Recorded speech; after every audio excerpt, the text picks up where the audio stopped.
আমাদের কেউ অসুস্থ হলে আমরা সর্বপ্রথম ডাক্তারের শরণাপন্ন হই কিংবা নিজে নিজে ফার্মেসি থেকে ওষুধ কিনে এনে সেবন করি।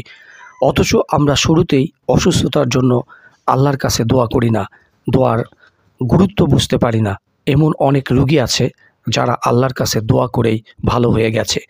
অসুখ বিসুখ আল্লাহর পক্ষ থেকে যেমন আসে, আবার শয়তানের পক্ষ থেকেও আসে। এটা বান্দার জন্য কখনো পরীক্ষা এবং কখনো গজব। দুই অবস্থাতেই আল্লাহর কাছে দোয়া করলে ফল পাওয়া যায়।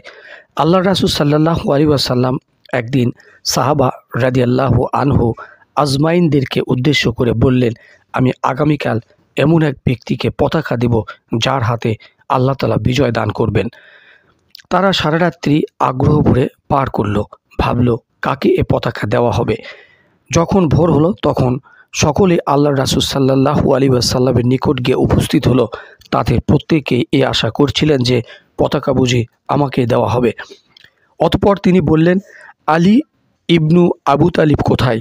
তারা বললেন, হে রাসূল সাল্লাল্লাহু আলাইহি ওয়াসাল্লাম, তিনি চক্ষু রোগে আক্রান্ত। তিনি বললেন, কাউকে পাঠিয়ে তাকে আমার নিকট নিয়ে এসো। যখন তিনি এলেন তখন রাসূলুল্লাহ সাল্লাল্লাহু আলাইহি ওয়াসাল্লাম তার দু চোখে থুতু লাগিয়ে দিলেন এবং তার জন্য দোয়া করলেন। থুতু আর দোয়ার বরকতে তিনি পুরাদমে সুস্থ হয়ে উঠলেন। তাকে দেখে আর বোঝার উপায় রইল না যে তিনি চক্ষু রোগে অসুস্থ ছিলেন। রাসূল সাল্লাল্লাহু আলাইহি সাল্লাম তাকে পতাকাটি দিলেন। আলী রাদিয়াল্লাহু আনহু বললেন, হে আল্লাহর রাসূল, তারা যতক্ষণ পর্যন্ত আমাদের মতো না হয়ে যাবে ততক্ষণ পর্যন্ত আমি কি তাদের সঙ্গে যুদ্ধ চালিয়ে যাব? তিনি বললেন, তুমি সোজা এগিয়ে যেতে থাকো এবং তাদের আঙ্গিনায় পৌঁছে তাদেরকে ইসলাম গ্রহণের দাওয়াত দিতে থাকো। তাদের ওপর আল্লাহর যে দায়িত্ব ও কর্তব্য আছে তাও তাদেরকে জানিয়ে দাও। আল্লাহর কসম, তোমার দ্বারা যদি একটি মানুষও হিদায়াত লাভ করে তা হবে তোমার জন্য লাল রঙের উট পাওয়ার চেয়েও উত্তম। কাজী অসুস্থতার জন্য দোয়া করা, ঝাড়ফুঁক দেওয়া প্রমাণিত সুন্নাহ।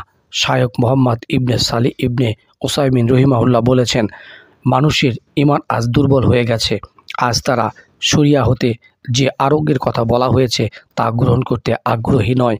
শরিয়াতে যে আরোগ্যের কথা বলা হয়েছে তার চেয়ে তারা ঔষধের ওপর বেশি ভরসা করে।